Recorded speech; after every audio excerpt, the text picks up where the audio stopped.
आज एमसीक्यूज़ का क्लास है, तो देखिए स्टार्ट करते हैं। 311 grouping of all indirect cost is called, यानी जब हम यहाँ पर प्रोडक्ट कॉस्ट के बारे में बात हो रही है कि जब हम प्रोडक्ट का डिटर्मिनेशन करते हैं तो इसमें मुख्तलिफ कास्ट होते हैं, मटेरियल कास्ट, लेबर कास्ट और फैक्ट्री ओवरहेड कॉस्ट। तो फैक्ट्री ओवरहेड कास्ट में मुख्तलिफ हेड्स होते हैं, यानी इनडायरेक्ट मटेरियल है, इनडायरेक्ट लेबर है, फैक्ट्री रेंट है, कॉयल है, पावर है, सप्लाईज है वगैरह वगैरह। तो ये कहता है कि जब हम इनडायरेक्ट कॉस्ट को ग्रुप बनाते हैं, इनडायरेक्ट कॉस्ट से ग्रुप बनाते हैं, तो इस अमल को क्या कहते हैं? Cost pool, cost allocation, cost assignment. तो इसको कहते हैं cost pool. 312 charging indirect cost to a product is called, जब हम इनडायरेक्ट कॉस्ट प्रोडक्ट को चार्ज करते हैं यानी फैक्ट्री ओवरहेड चार्ज करते हैं तो इसको कहते हैं cost assignment, cost pool, cost division. तो इसको कहते हैं cost assignment. 313 direct cost when charge to a product is called, इसका मतलब है कि when direct cost is charge to a product is called, जब हम डायरेक्ट कॉस्ट यानी मटेरियल कॉस्ट और लेबर कॉस्ट जब हम प्रोडक्ट को चार्ज करते हैं तो इसको क्या कहते हैं? कॉस्ट एलोकेशन, कॉस्ट गिवन या कॉस्ट डिवीजन। तो इसको कहते हैं कॉस्ट एलोकेशन। ये कहता है increase in variable cost will, हर जगह ब्रेक इवन पॉइंट। तो ब्रेक इवन पॉइंट क्या करेगा? इंक्रीज करेगा, डिक्रीज करेगा या ए एंड बी। तो यहाँ पर एक दो पॉइंट है, यानी अगर फॉर एग्जांपल वेरिएबल कास्ट में इंक्रीज आ गया and there is no increase in sale, sale में इंक्रीज नहीं आ गया। अगर वेरिएबल कास्ट में इंक्रीज आ गया और सेल्स में इंक्रीज नहीं आ गया तो क्या होगा? तो break even point will increase break even point. अगर वेरिएबल कास्ट में इंक्रीज आ गया और सेल में इंक्रीज नहीं आ गया, सेल्स कांस्टेंट था, तो क्या होगा? Will increase break even point. एक पॉइंट यह है। दूसरा पॉइंट यह है कि for example increase in variable cost and increase in sale, यानी जो इंक्रीज वेरिएबल कास्ट में हो गया बिल्कुल same changes, same percentage changes occurred in sales. जो वेरिएबल कास्ट में इंक्रीज हो गया सेल्स भी, यानी वो परसेंटेज चेंजेस सेल में भी हो गए, तो फिर क्या होगा? विल खाली जगह break even point, increase decrease या, तो फिर जब वेरिएबल कास्ट में भी इंक्रीज आएगा और सेल्स में भी इंक्रीज आएगा तो break even point will be constant. क्या होगा? ये कांस्टेंट होगा, ब्रेक इवन पॉइंट में इंक्रीज नहीं आएगा। ये पॉइंट है। 315 इन मल्टीपल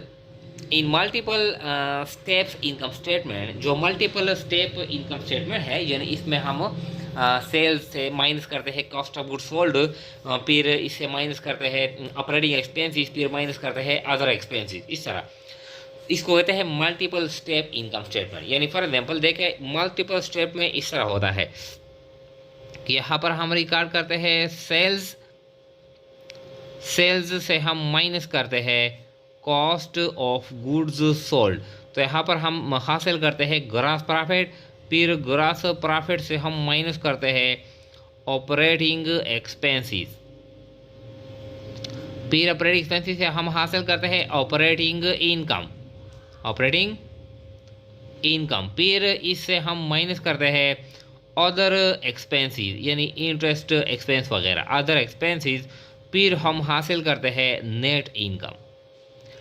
तो इसको कहते हैं मल्टीपल स्टेप्स इनकम स्टेटमेंट, यानी सेल्स अलहदा है, कॉस्ट ऑफ गुड्स सोल्ड अलहदा है, ऑपरेटिंग एक्सपेंसेस अलहदा है, अदर एक्सपेंसेस अलहदा है। तो ये क्या कहता है? इन multiple steps income statement cost and expenses और रिकॉर्डेड, कॉस्ट और एक्सपेंसेस रिकॉर्ड होते हैं टुगेदर, सेपरेटली या मिक्स्ड। तो देखें, यानी कॉस्ट तो यहाँ पर आ गया कॉस्ट ऑफ गुड्स सोल्ड और एक्सपेंसेस ऑपरेटिंग एक्सपेंसेस यहाँ पर अदर एक्सपेंस। तो मतलब यह है कि ये सेपरेटली रिकॉर्ड होते हैं, सेपरेटली। तो इन multiple step income statement cost and expenses और रिकॉर्डेड सेपरेटली, अलहदा रिकॉर्ड होते हैं। इसके बाद है 316 in single step income statement, यानी जो सिंगल स्टेप होता है क्या होता है? कास्ट एंड एक्सपेंसेस, जो कास्ट और एक्सपेंसेस होते हैं वो क्या होते हैं, रिकॉर्डेड सेपरेटली, रिकॉर्डेड टुगेदर और नॉन। यानी सिंगल स्टेप इनकम स्टेटमेंट में हम इस तरह करते हैं, देखें हम इस तरह रिकॉर्ड करते हैं कि sales less cost and expenses, मतलब यह है कि एक स्टेप होता है तो कास्ट और एक्सपेंसेस हम टुगेदर रिकॉर्ड करते हैं, यानी इसको कंबाइन रिकॉर्ड करते हैं। तो रिकॉर्डेड सेपरेटली, रिकॉर्डेड टुगेदर या नॉन, तो ये हम रिकॉर्डेड यानी together. 17 per unit cost is calculated as, per unit cost हम किस तरह कैलकुलेट करते हैं, cost of good sold divided by units produce, इस तरह total manufactured cost divided by units produce, इस तरह total product cost divided by unit produce, इस तरह conversion cost divided by units produce, इस तरह, या बी एंड सी। तो ये जो total manufacture cost divided by number of unit produce ये फार्मूला है, और टोटल प्रोडक्ट कास्ट दोनों का एक ही मतलब है, total product cost divided by units produced, तो ये भी फार्मूला है। तो मतलब ये है कि जो ई ऑप्शन है ये राइट वन है, E option is right one. फिर कहता है 318 वन इज इरेलीवेंट कॉस्ट, यानी वो इरेलीवेंट कॉस्ट से मुराद वो कास्ट जो हम डिसीजन मेकिंग करते हैं और वो कास्ट मैटर नहीं करता, हम इसको इग्नोर करते हैं, हम इसको वैल्यू नहीं देते, हम इसकी बुनियाद पर डिसीजन नहीं करते, तो इस कास्ट को कहते हैं इरेलीवेंट कॉस्ट। तो एक इसमें इरेलीवेंट कॉस्ट है, कौन सा है, अपॉर्चुनिटी कॉस्ट, इम्प्लिसिट कॉस्ट या संक कॉस्ट। तो ये जो संक कॉस्ट है ये क्या है, ये इरेलीवेंट कॉस्ट है।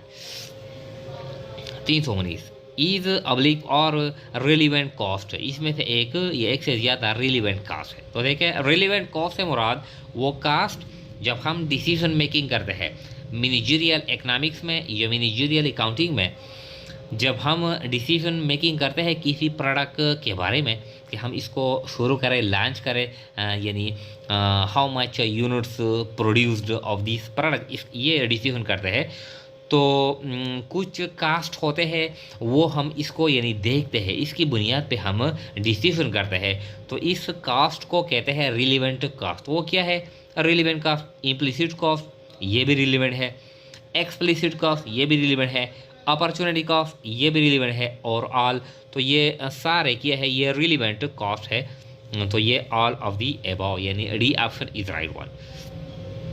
320 द डिक्रीज इन प्रोडक्शन और मैन्युफैक्चरिंग इज, जब हम प्रोडक्शन में या मैन्युफैक्चरिंग में हम डिक्रीज करते हैं, बिजनेस को रिड्यूस करते हैं, तो इस अमल को क्या कहता है, ए इंडस्ट्रियलाइजेशन या डी इंडस्ट्रियलाइजेशन या नन।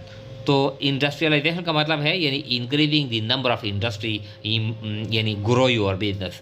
डी इंडस्ट्रियलाइजेशन इसके अपोजिट है, यानी decreasing the number of industries, यानी बिजनेस को रिड्यूस करे। तो इस अमल को कहते हैं डी इंडस्ट्रियलाइजेशन। इसके बाद है 320 321 क्या कहता है, idle capacity of a plant is different between, यानी idle capacity of a plant ये डिफरेंस है यानी दो फैक्टर के दरमियान। क्या है, number A maximum capacity and normal capacity, इसमें डिफरेंस है। B maximum capacity and budgeted capacity, इसमें डिफरेंस है। या C maximum capacity and actual capacity. तो ये जो आइडल कैपेसिटी है प्लांट का, ये जो डिफरेंस है ये सी जो maximum capacity and actual capacity, इसको यानी कहते हैं idol capacity of a plant. 22 activity ratio is, activity ratio बराबर है budgeted output divided by actual output multiply by 100, इसके बराबर है actual outputs divided by budgeted outputs multiply by 100 और बोथ। तो ये जो एक्टिविटी रेशो है जो परफॉर्मेंस शो करता है कि हमारा जो परफॉर्मेंस है वो गुड है या बैड है, हमने जो यानी जो बजट सेट किया था और जो एक्चुअल जो प्रोडक्शन है ये किस तरह है, एफिशिएंसी शो करता है। तो ये एक्चुअल आउटपुट या actual production divided by budgeted output या बजटेड प्रोडक्शन मल्टीप्लाई बाई 100, ये रेशो है। BCR benefit cost ratio, BCR is similar to, यानी जो बेनिफिट कॉस्ट रेशो है ये सिमिलर है, एक जैसा है। इसमें से नंबर है प्रॉफिटेबिलिटी इंडेक्स, इसको हम कहते हैं PI, profitability index. B ROI, return on investment, CIRR, internal rate of return. तो ये जो BCR है ये सिमिलर है, ये जो प्रॉफिटेबिलिटी इंडेक्स है यानी PI इसके बराबर है। 324 IRR इज ए रेट, यानी जो इंटरनल रेट ऑफ रिटर्न ये एक रेट है ऑन विच NPV इज, जिसमें NPV किया हो। इंटरनल रेट ऑफ रिटर्न ये एक रेट है जिस पर NPV का बैलेंस हो, क्या हो, पॉजिटिव हो, नेगेटिव हो, ज़ीरो हो, नन हो। तो इस यानी IRR is a rate at which the NPV is क्या हो, यानी ज़ीरो हो। तो C option is right one. इसके बाद है 25 comparing the financial data of one company. जब हम एक कंपनी की जो फाइनेंशियल डेटा है वो हम कंपेयर करते हैं with the other company, with others in the same industry level is called. जब हम एक कंपनी की जो डेटा है फाइनेंशियल डेटा वो हम दूसरे कंपनियों के साथ कंपेयर करते हैं लेकिन उसी इंडस्ट्री लेवल में।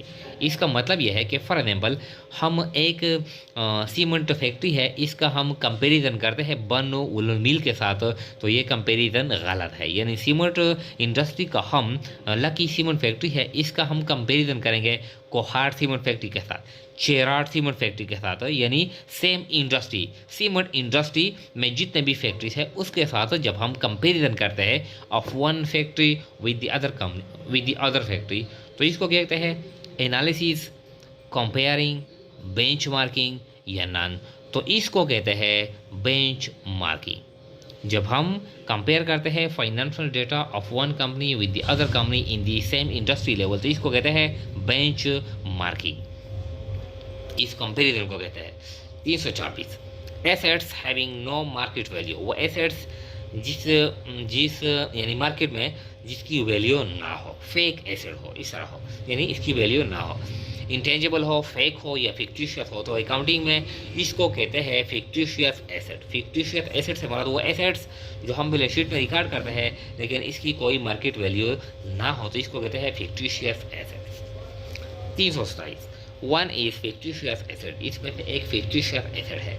नंबर है discount on issue of shares, जब हम शेयर इशू करते हैं और डिस्काउंट पे इशू करते हैं, यानी 100 रुपये का शेयर है और हम इसको 95 पे यानी इशू करते हैं तो 5 रुपये की है डिस्काउंट है, तो ये फार्मूला फिक्टिशियस एसेट है।